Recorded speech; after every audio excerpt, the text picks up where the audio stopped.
ક્યારેક રસોડામાં શું થાય કે બટેટા છે બધું છે, પણ આ બટેટા બાફીને કોઈ બી નાસ્તો નથી કરવો, નાસ્તો બનાવવો છે ખાલી 2 મિનિટમાં. તો શેનો બનશે?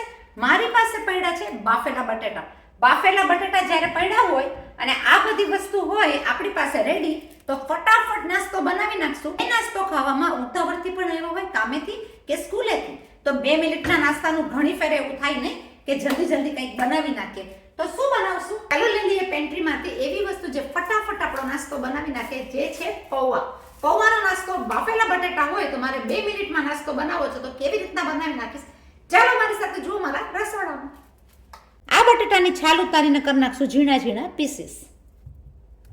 ભાઈ બટેટા એટલે શું થઈ જાય? રસોડાનો રાજા ઈ બટેટા.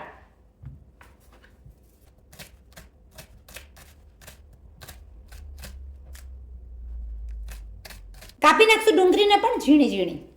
કટિંગ કરેલી વસ્તુ 1 સેકન્ડની અંદર થઈ ગઈ તૈયાર. થોડા એવા પૌવા લઈ લેશું આપણા બાઉલમાં. પૌવાનો વ્હાઈટ પાવડર કાઢવા ધોઈ નાખશું એને 3 થી 4 પાણીથી. પૌવા તો ભાઈ તમે કોઈ પણ લઈ શકો. મેં લઈ લીધા છે થોડાક થીક પૌવા. તો થીક પૌવા હશે એને આપણે 2 થી 3 મિનિટ પલાળેલા રાખવા પડશે, જેથી કરીને એ સોફ્ટ થઈ જાય. એને ગાળી લેશું ગયણામાં. ગાળી નાખશું એને ગયણાની અંદર, જેથી કરીને વધારાનું પાણી નીકળી જશે અને થઈ જશે પૌવા સોફ્ટ. ગરમ પેનની અંદર લઈ લેશું 1 ટેબલ સ્પૂન જેટલું તેલ. આપણે તેલવાળો નાસ્તો નથી ખાવો એટલે આપણે બહુ તેલ નહીં નાખીએ. લઈ લેશું એની અંદર મસ્ત મજાની ગરમ તેલની અંદર રાઈ. રાઈ જેવી તડતડવા માંડી જાય લઈ લેશું જીરું.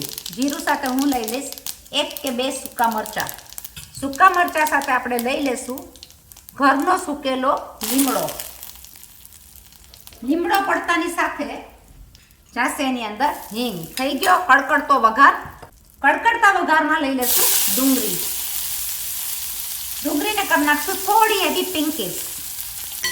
એટલી ફેર એવું થાય કે એટલી ઝડપથી બધું કરવાનું હોય તો એ ઝડપની અંદર આવી વસ્તુ બટેટા બાફેલા હોય, જી કહેવાય છે રસોડાનો રાજા.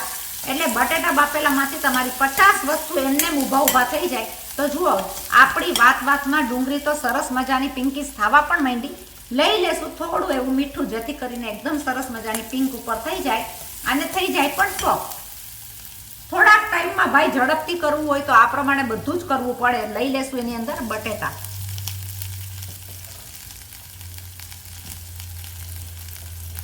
આવી 2-4 મિનિટની રેસીપી આપણે ઘણી બધી નવી લાવતા રહેશું. બટેટાને કરી નાખશું એની અંદર કોતડી નાખશું. કોતળેલા બટેટા એકદમ જ સરસ રીતના થઈ જશે. મેં લઈ લીધા છે તીખા મરચાના પીસીસ.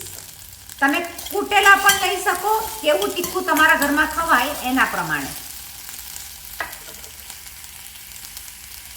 ભાઈ ઓસ્ટ્રેલિયા છે, ઘણી વસ્તુ મળે, ઘણી વસ્તુ ન મળે. જ્યારે ફ્રેશ ન મળે તો ફ્રોઝન વસ્તુ પણ યુઝ કરવી પડે. લઈ લઈશું આપણા પલાળેલા પૌવા. નાખી દીધા છે પૌવા આપણે પેનની અંદર. એકદમ સરસ મજાનું મિક્સિંગ કરી નાખશું. એની સાથે નાખી દઈશું બધો મસાલો. ગોલ્ડન હળદરનો કલર લાવવો હોય તો હું નાખીશ જરાક એવી હળદર. લઈ લઈશ થોડું એવું માપનું બીજું મીઠું. ગળાશ ઓપ્શનલ છે, ગળાશ ન ખાતા હોય તો ન નાખવી. મેં લઈ લીધી છે થોડી એવી ગળાશ. ગળાશ સાથે હું લઈ લઈશ થોડો એવો લીંબુનો ઘરનો બનાવેલો રસ, જે આ રીતના અમે બોટલમાં ફ્રોઝન કરીને કે આમ જ રાખી દેતા હોય ફ્રીજમાં રાખેલો લીંબુનો રસ ગમે ત્યારે ઇઝીલી વાપરવામાં કામ આવે. ઘણી વસ્તુ ઘણા ટાઈમે સસ્તી મળતી હોય ત્યારે આ પ્રમાણે ફ્રોઝન કરેલી કે ડીપમાં કે ફ્રીજમાં રાખેલી વસ્તુ ઘણી કામ આવતી હોય છે. બટેટા પૌવાને થતા વાર બિલકુલ પણ નથી લાગતી. 2 મિનિટમાં એ થઈ જાય. તો આ આપણા પૌવા એકદમ જ સરસ તૈયાર થઈ ગયા છે. છૂટા ના જોતા હોય, થોડા એવા સોગી જોતા હોય તો જરાક એવી પાણીની છાંટ મારી શકો. લઈ લેશું એમાં કાપેલા ધાણા.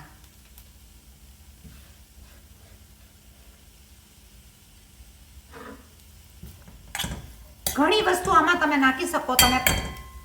તમે કાજુ પણ નાખી શકો, તમે દ્રાક્ષ પણ નાખી શકો. અલગ અલગ રીતના બટેટા પૌવા બહુ રીતના થતા હોય છે. આ આપણા બટેટા પૌવા થઈ ગયા તૈયાર. કહી શકાય ને મહેમાનને કે ઘરવાળાઓને કે 2 મિનિટની અંદર ગરમ ગરમ નાસ્તો થઈ ગયો તૈયાર. ચાયની સાથે આ નાસ્તો ખાવાની મજા જોર આવે. જરૂર બનાવજો.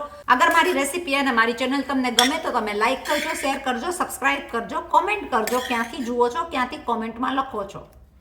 બટેટા પૌવા થઈ ગયા એકદમ સરસ મજાના રેડી. ઘરના તો ખાશે જ, પણ બટેટા પૌવા આપણે પહેલા જોઈ લઈએ કે કેવા થયા છે બટેટા પૌવા સ્વાદમાં.